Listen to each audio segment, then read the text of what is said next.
11절에서 15절까지 보시겠습니다. 사도행전 16장 11절에서 15절까지 보시겠습니다.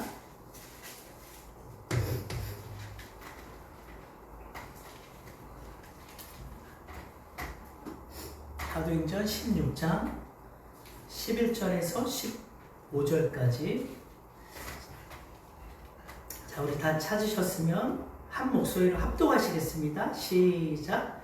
우리가 드로아에서 배로 떠나 사모드라게로 직행하여 이튿날 네아폴리로 가고 거기서 빌립보에 이르니 이는 마게도냐 지방의 첫 성이요 또 로마의 식민지라. 이 성에서 수일을 유하다가 안식일에 우리가 기도할 곳이 있을까 하여 문밖 강가에 나가 거기 앉아서 모인 여자들에게 말하는데 도아드라시에 있는 자색 옷감 장사로서 하나님을 섬기는 루아 여자가 말을 듣고 있을 때 주께서 그 마음을 열어 바울의 말을 따르게 하신지라.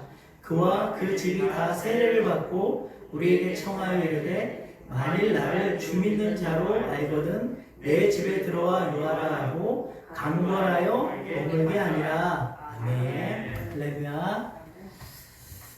바울은요 성령의 강권적인 역사에 순종해서 아시아에서 이제 전도의 그 발길을 돌려 이제 환상을 통해 본 마게도냐 저 유럽 지역을 향해서 전도여행을 떠납니다. 드디어 이제 유럽 선교에 첫 발을 내딛는 그런 순간이에요.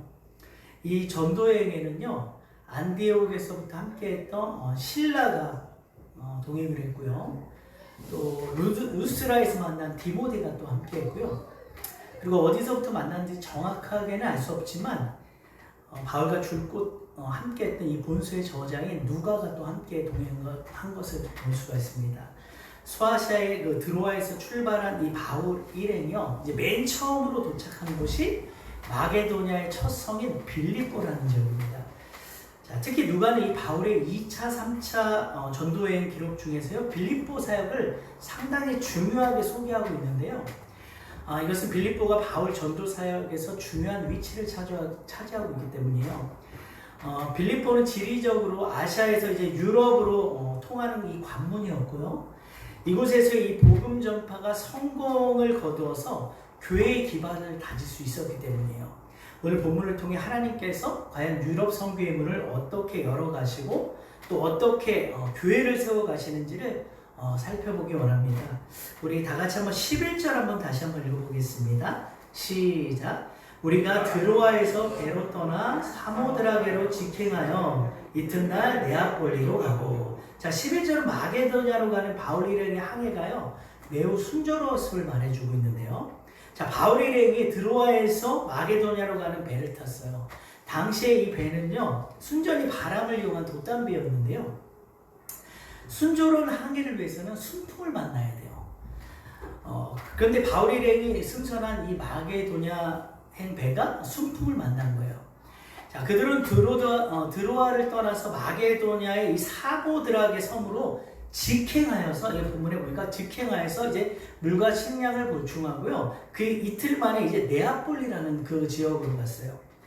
여러분 드로아에서 네아폴리까지는 한 250km의 거리인데요. 이 거리를 배로 단 이틀 만에 오게 된 건데요.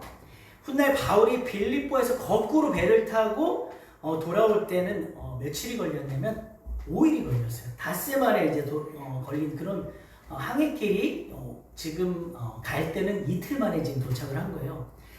여러분 고대의 이 항해에서 역풍을 만나거나 태풍을 만나면요 몇 개월씩 항해가 중단되는 그런 일이 있었어요. 또 바람이 아예 불지 않아도 항해를 할 수가 없을 정도예요. 그러나 마게도냐로 가는 것이 하나님의 뜻인 줄 알고 확신하고 그곳으로 가는 이 바울 일행에게 하나님은 이제 순풍을 보내셔가지고 이틀 만에 마게도냐의 이 네아폴리에 도착하도록 은혜를 베푸신 거죠.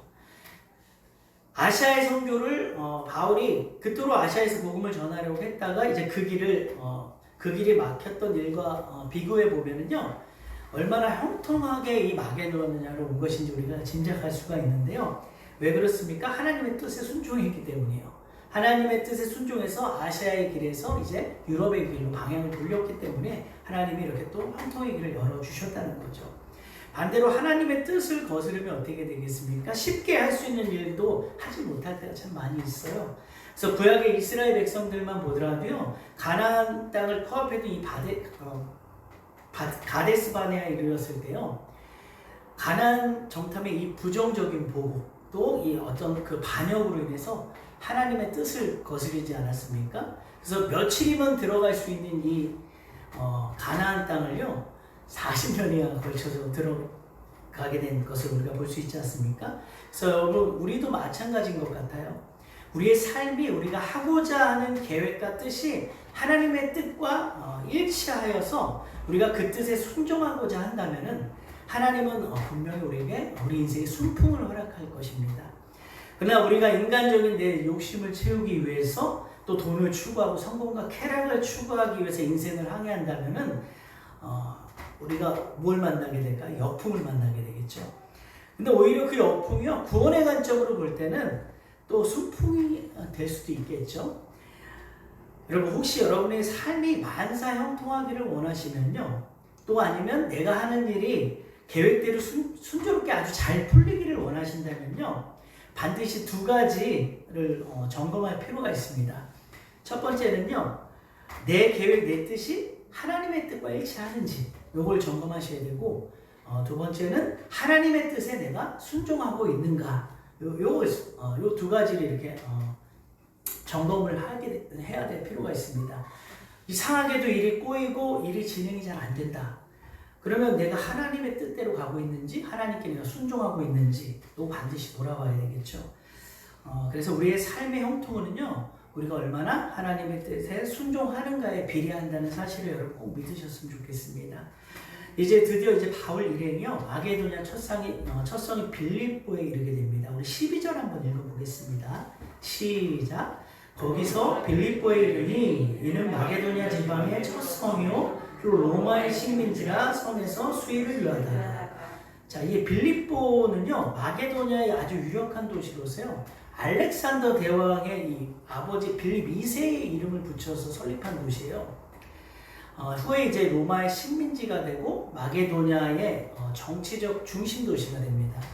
로마 황제 아우구스티스가 퇴역한 이제 로마 군인들을 이 빌립보에 정착시키고 그 도시에 이제 로마의 동일한 자치권을 부여함으로써요, 리틀 로마라고 불렸던 곳이에요.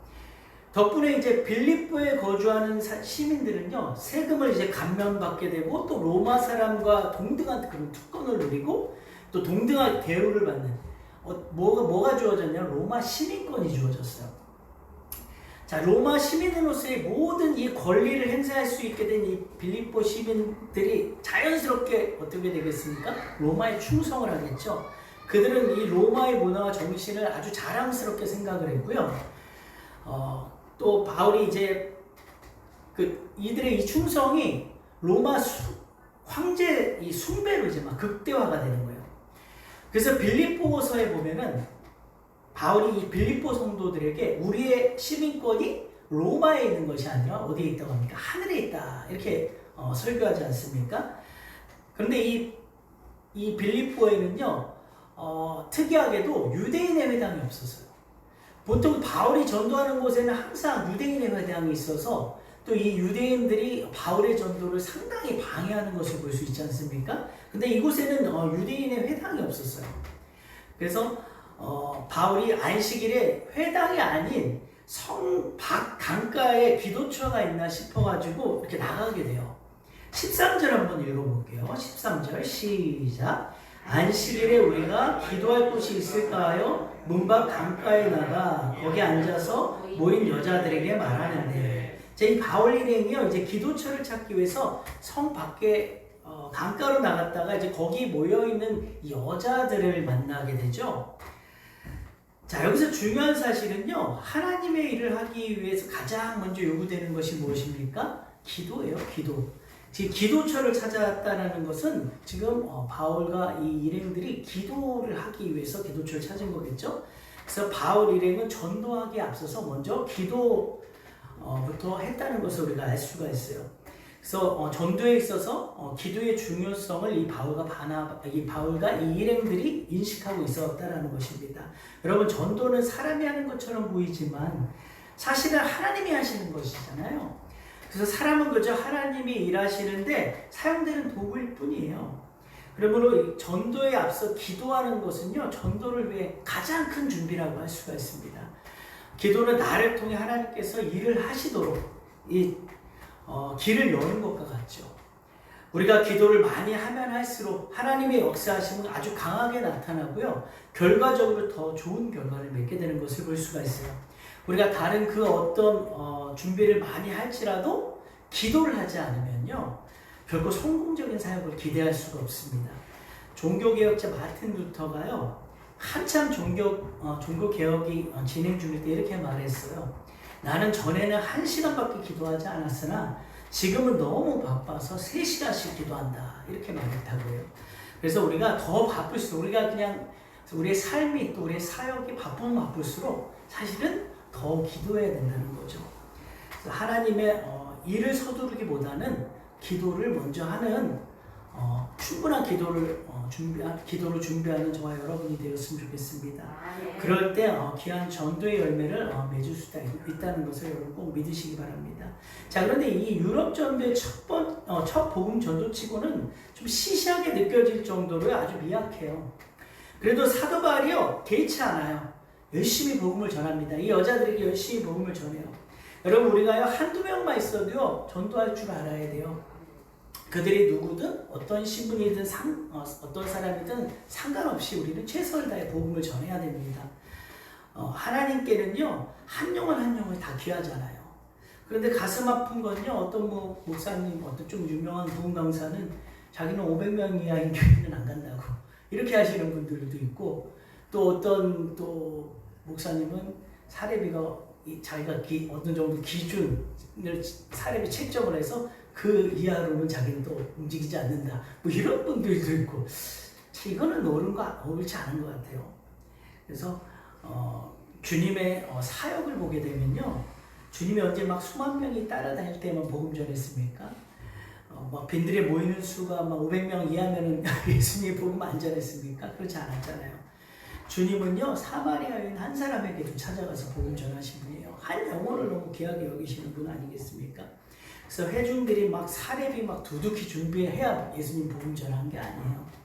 그래서 그저 한 영혼이 복음을 듣고 주님께로 돌아오면은 그게 주님은 그렇게 좋아서 어쩔 줄 몰라 하시는 분이에요. 우리가 이 맛을 좀 봐야 하는데요. 한 영혼이 주님께로 돌아오는 그 맛을 좀 봐야 될 필요가 있습니다.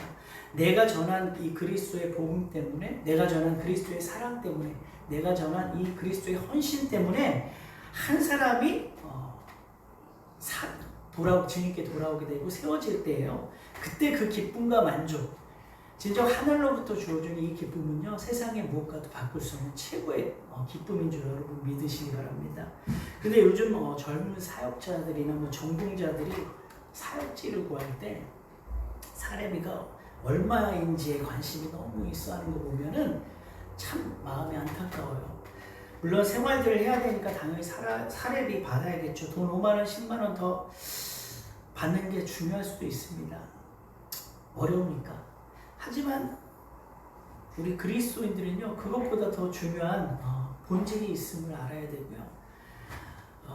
그 맛을 보고 정말로 누릴 수 있어야 되는 거겠죠. 내가 정말로 하나님께 쓰임받아서 그곳에서 나로 인해서 내가 하나님의 통로가 되어서 좀 하나님의 놀라운 성령의 막 역사가 일어나고 영혼들이 살아나는 것, 그 맛을 봐야 되는데 너무 이게 돈에만 집중하고 있어서 내 사례비 이만큼 안 받고는 일 사용 못하겠다 이래버리니까 참 너무 가슴 아파요. 옛날에는 그러지 않았는데 요즘은 많이 그런다 그래요. 그래서 사례비를 적게 주면은 막 오히려 참 광고도 내면은 욕먹는다고 하더라고요. 너무 가슴이 아픕니다. 그래서 이 기쁨은요, 돈으로 살 수 있는 기쁨이 아니에요. 제가 예전에 전에 있던 교회에서 좀 오랫동안 이제 찬양 인도를 할 때 정말 수천 번을 한 것 같아요. 찬양 인도. 그런데요, 그때마다 하나님께서요, 제 속에 이 막 영혼들이 살아날 때 그 기쁨을 부어주시니까 할 수 있는 거예요. 그리고 중고등부 사역할 때도요, 정말 그 쪼들리는 형편 가운데서도 제 개인 사업이 막 카드비 적으면서 그렇게 사역할 수 있었던 것도 그 영혼들, 그 아이들이 막 살아나는 게 그렇게 좋아서 그렇게 할 수 있었던 거예요. 그래서 우리가 이 하늘의 기쁨을 맛볼 때에 그 모든 것들 초월할 수 있는 게 아닌가 이런 생각이 듭니다. 그래서 여러분이 이 맛을 보게 되면요, 사실은 하나님이 그냥 써주시는 그 자체만으로도 만족이 돼요. 돈 뭐 몇 푼 더 받고 덜 받고 이거는 별로 중요하지 않더라고요. 예전에 찬양팀과 이제 함께 기도원에 어느 기도원 가서 10년 부흥회를 한 3일 내내 인도한 적이 있는데요. 그때 얼마나 뜨겁고 기뻤는지 정말로 제 기억에 남는 그런 부흥회였는데요. 3일 부흥회 마치고 나니까 사례비로 200만 원 주시더라고요.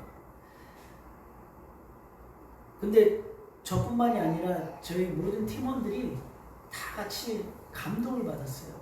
그것이 목회자들, 또 이게 목회자들 사모님들 나중에 은퇴하시고 나면은 이제 거하실 수 있는, 이렇게 그 생활하실 수 있는 실버타운을 짓는 곳이었어요.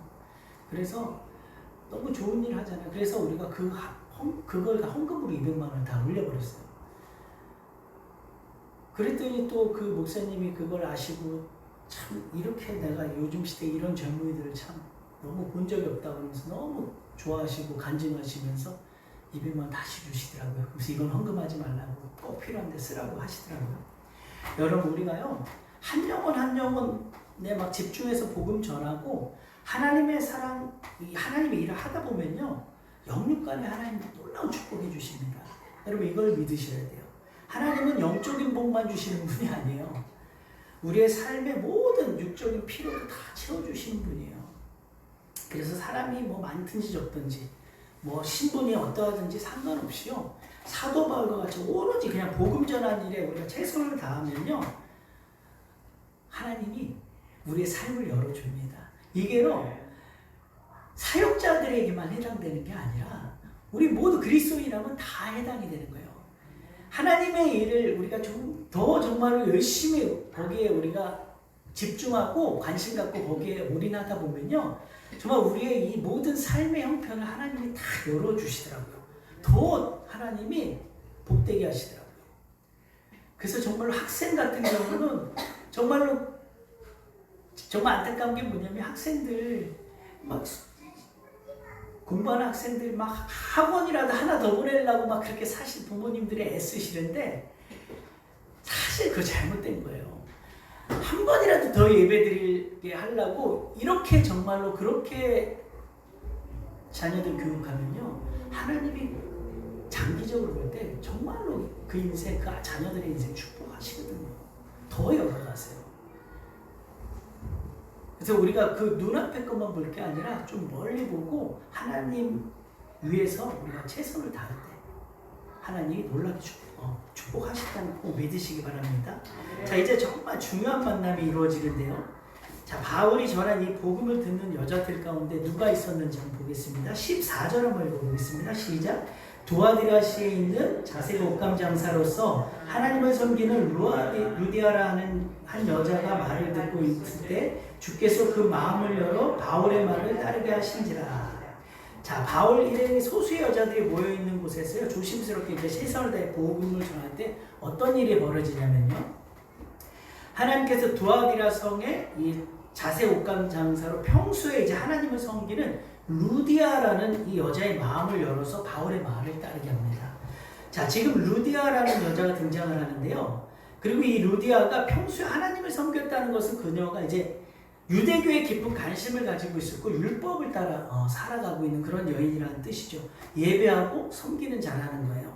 아직까지 뭐 복음을 듣고 개종하지 않은 자로서 누구하고 비슷하냐면 로마 백부장이었던 고넬료 있죠. 고넬료와 비슷한 그런 신앙이라고 보시면 돼요. 그러한 루디아가 바울이 전한 복음을 들을 때 그 마음이 열려서 성령의 감동이 되어버린 거죠. 여기서 마음을 열다라는 말은요, 이 닫혀있던 것을 활짝 열어 젖히다 이런 의미가 있어요. 이것이 무엇을 말합니까? 복음을 전하는 것은 우리가 하지만 마음을 열고 사람을 감동시켜서 그 결과를 책임지는 것은 하나님이시라는 거예요. 자, 여러분, 우리는요 최선을 다해 복음을 전하기만 하면 돼요. 그 뒤에 결과는요 하나님이 책임지시고, 또 열매를 거두는 것은요 하나님의 주권에 속한 일이에요. 우리가 복음 전할 때 하나님의 택한 자라면 그 마음을 열어서 회심하게 만드시죠.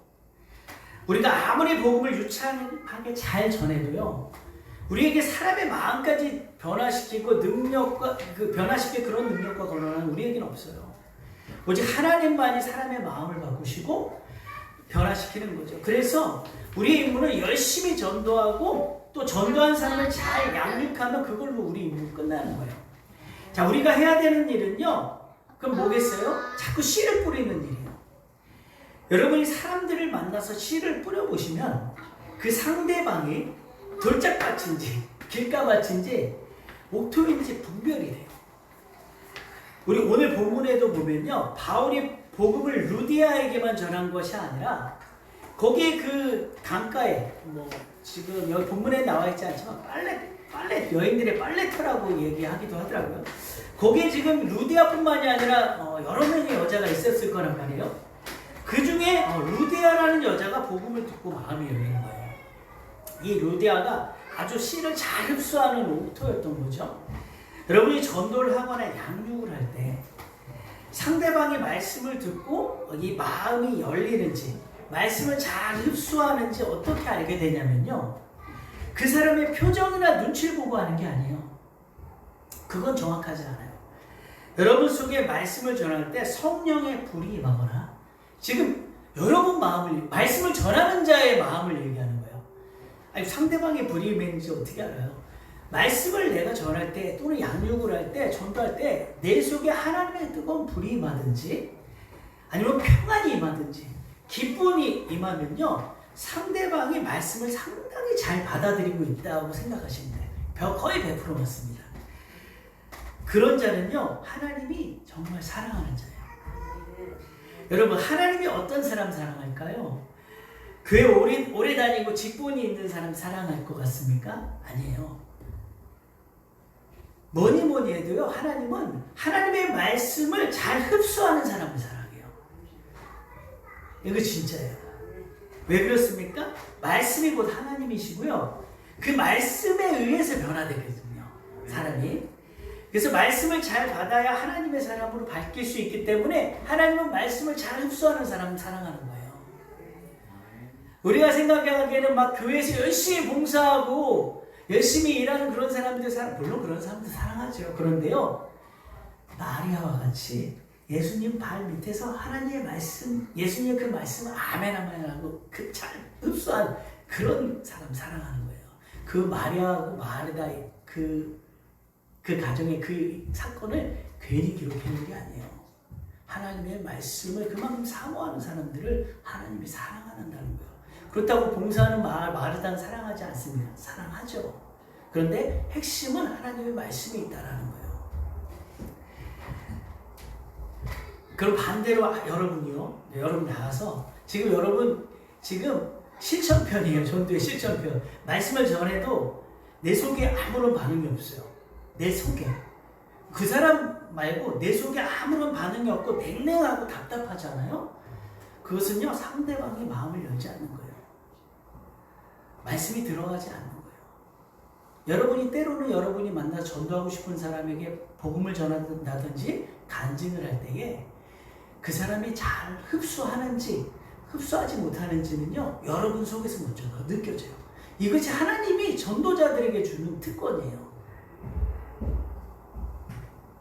그래서 상대방이 하나님의 복음에, 그래서 여러분이 진짜 전도자가 되시잖아요. 정말로 거기에 하나님 이 영혼 살리는 일에 집중하시면요, 하나님이 이 마음을 부어주시는데, 그러니까 상대방의 마음을 나에게 주시는 거예요. 그래서 이 마음을 주시는데, 상대방이 복음의 마음을 열지 않을 때 여러분 정말 안타까움이 느껴지는 거예요. 내 말을 듣지 않아서가 아니라 이게 누구 말이? 내가 전하는 말이 누구 말이니까? 하나님의 말이니까. 내가 전하는 간증이 누구의 말이니까? 하나님의 말이니까. 하나님의 감동인데 그거를 받아들이지 않을 때 그 말로 인해서 이 영혼이 구원을 받게 될 수 있는데 그렇잖아요. 무슨 내 말에 의해서 이 사람이 변화되는 게 아니잖아요.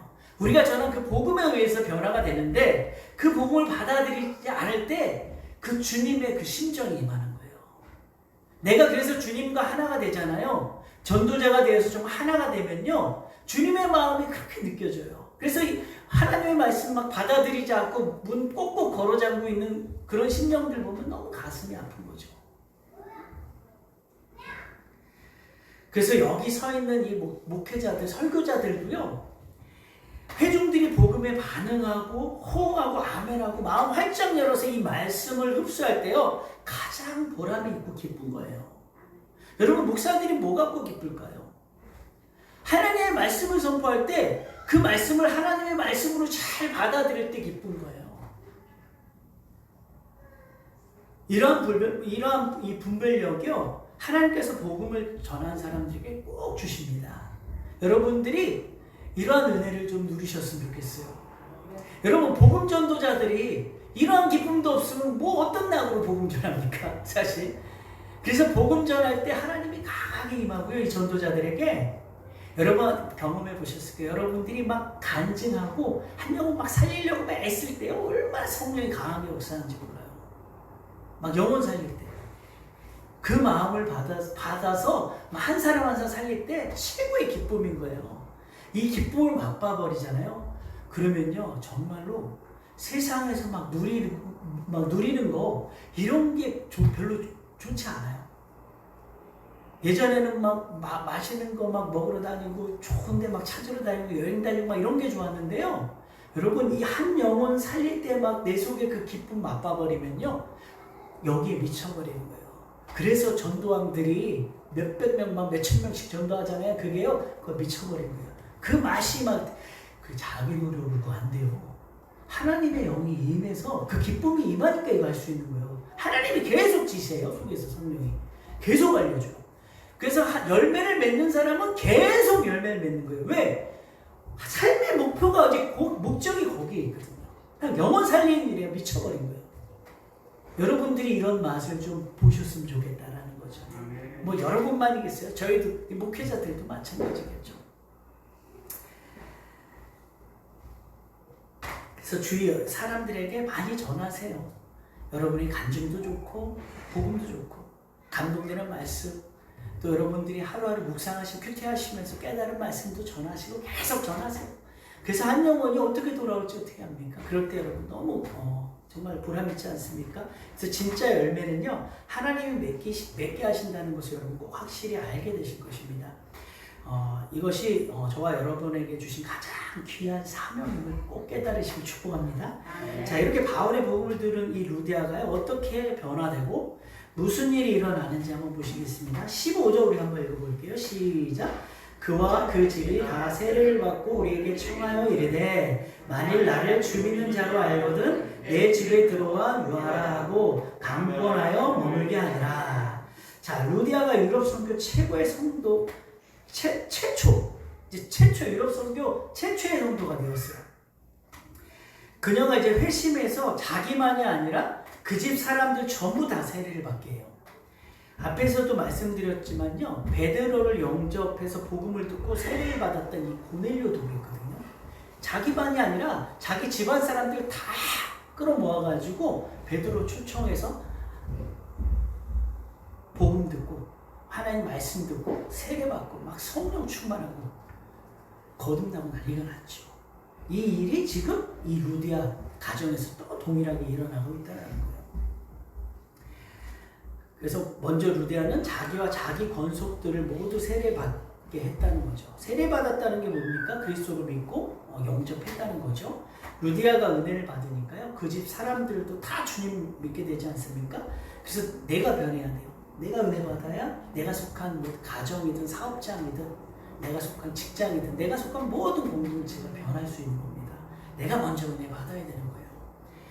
예전에 저랑 형님이랑 어머니랑 아버지 위해 기도하는데 한 번은 하나님이 이런 응답을 주시더라고요.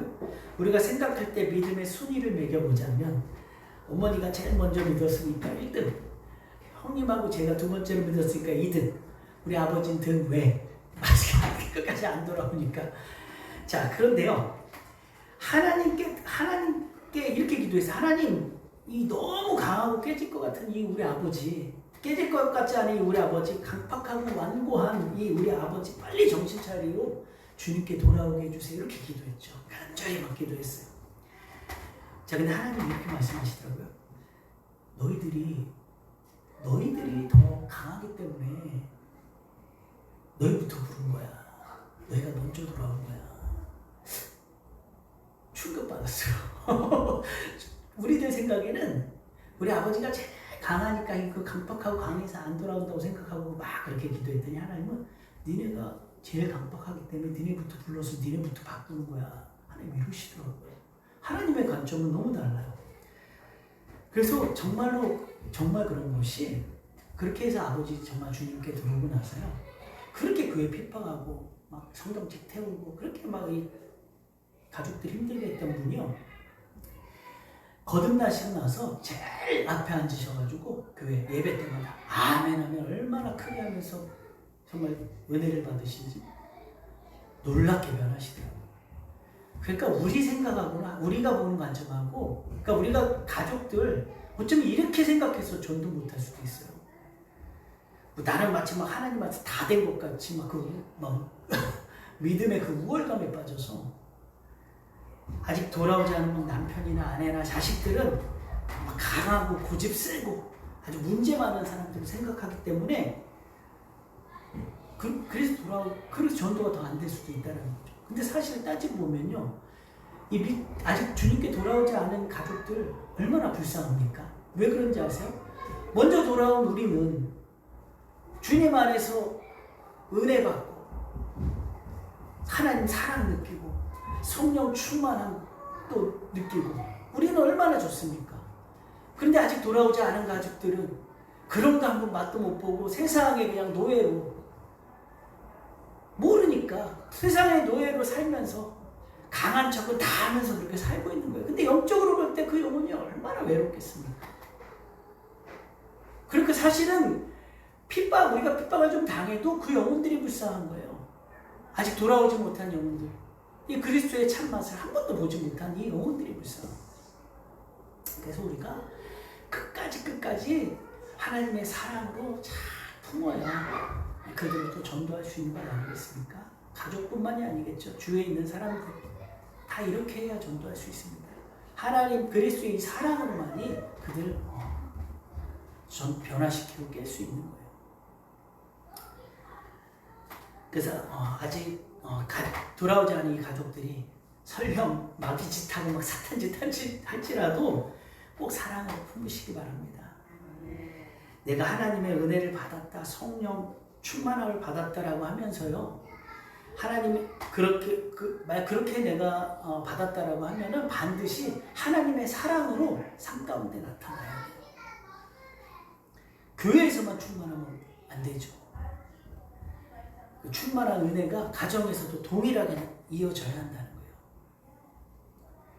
그래서 여러분과 제가 교회에서 받는 이 은혜로만 그칠 것이 아니라 우리가 가정에서도 우리 주위의 모든 공동체 내에서도 이 은혜를 나눠줄 수 있는 그런 사람들이 되길 축복합니다.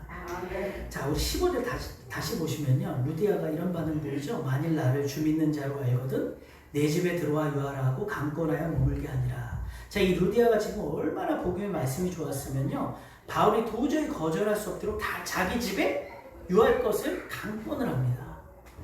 자, 여러분, 루디아가 인간 바울이나 그 일행들이 마음에 들어서 이렇게 환대를 베푸는 게 아니에요. 딱 하나, 바울이 전한 복음이 좋았어요. 하나님의 말씀이 너무 좋아서 바울 일행을 자기 집으로 강권해서 모시는 거예요.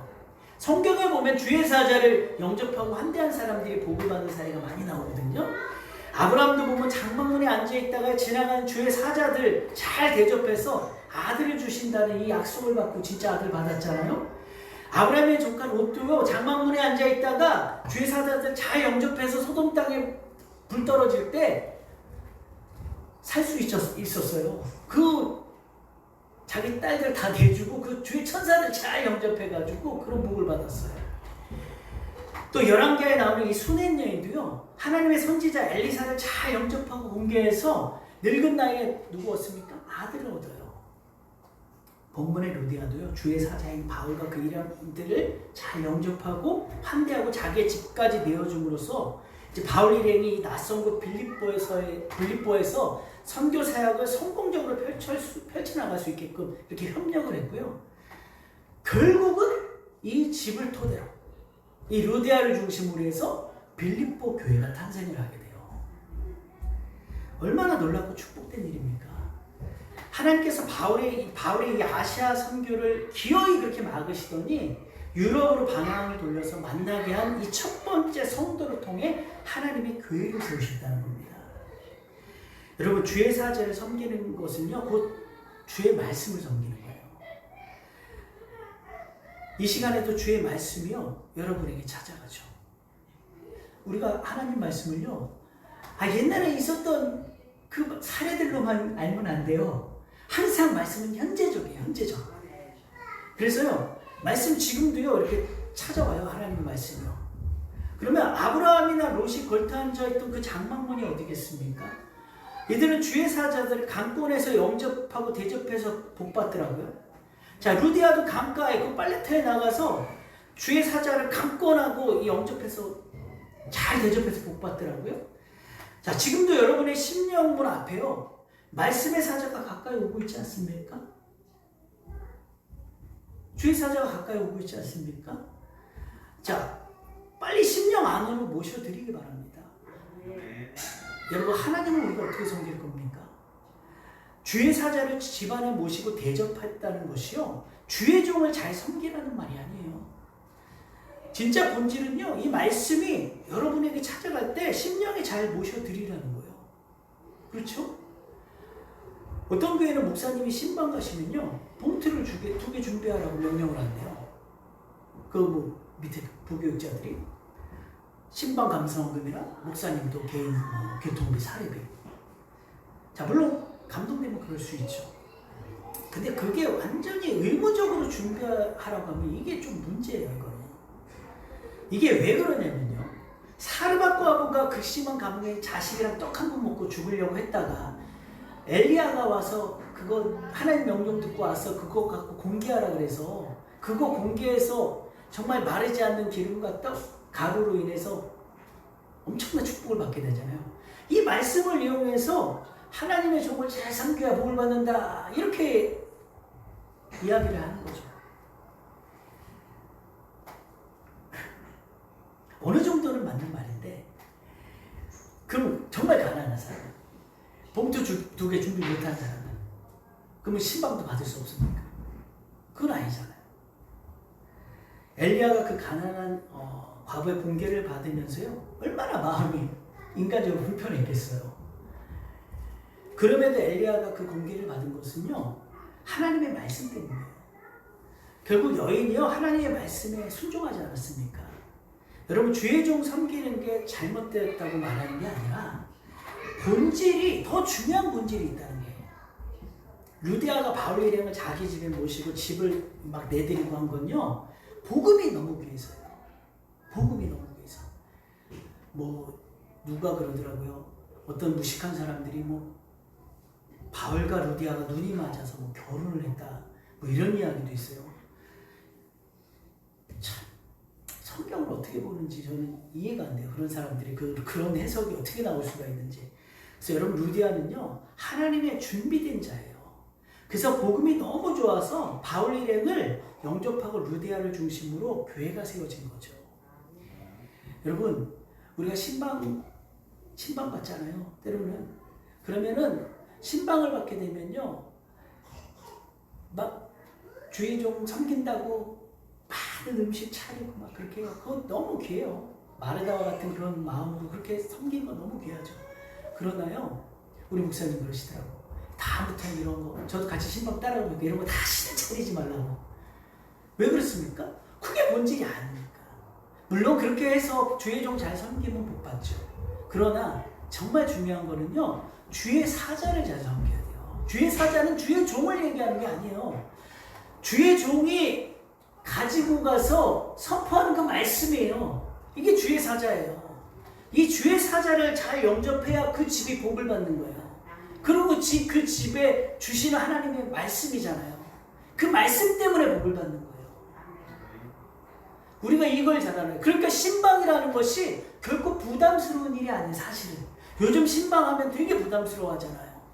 막 청소도 해야 되고 사는 거 보여줘야 되고 이러니까 되게 부담스러워하지만 그런 거 초월해야 돼요. 사실 그런 거 초월하고 하나님이 우리 가정에 어떤 주의 사자를 보내서 복의 말씀을 주실까.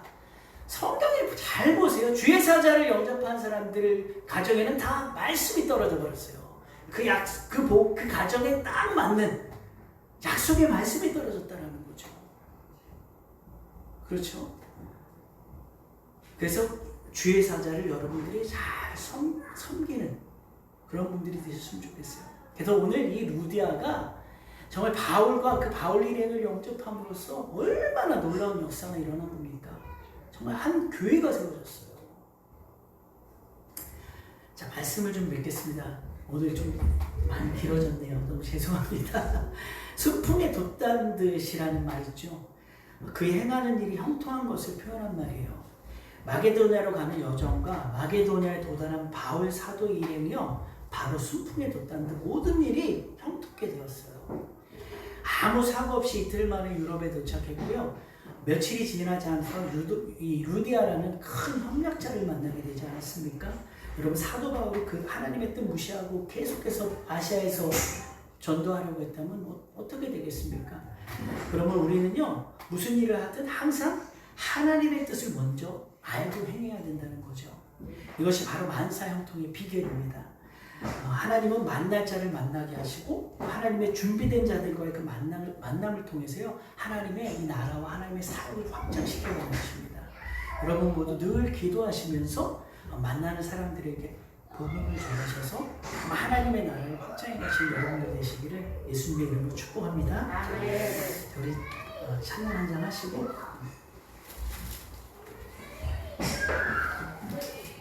집사님, 제가 아까 마지막 몇 장을 했죠? 213장이요. 213장.